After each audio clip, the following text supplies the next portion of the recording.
so the meritocracy versus opportunity and despair. You mentioned job policies. Anything else would come to mind? I mean, I'm now coming back to the topic of technology done in the right way. We are low enough in the learning curve that perhaps we could skip some steps. I think certainly on the types of jobs and the use of technology. So there's obviously leapfrogging that works. I mean, you all have cell phones and things, and and all that sort of stuff, and social media and all the rest of it. But I think what happened here was, I think the meritocracy in its first stages was just great, right?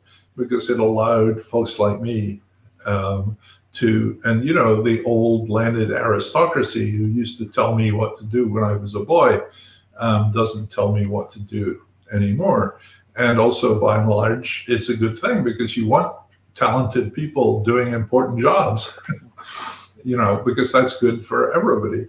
On the other hand, it's the second stage that you want to be careful about, which is that the first generation of meritocrats pulls up the bridges behind them and says the next generation can't come, and we're going to turn ourselves into an aristocracy. I mean, that's not all that's going on, but it's some of it.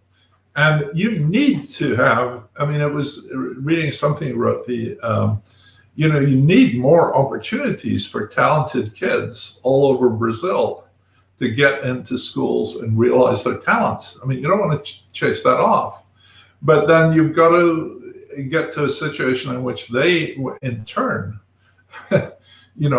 help the next generation to come back. And some of that may be not letting everybody focus in the same few cities, or, having educated people well spread throughout the society, having educated people in politics at all levels. I mean, there's a lot of things like that haven't happened in the US, and which I think a lot of the problems that Michael Young talked about and that Michael Sandel has been talking about more recently, could be avoidable, having seen ahead into how that happens.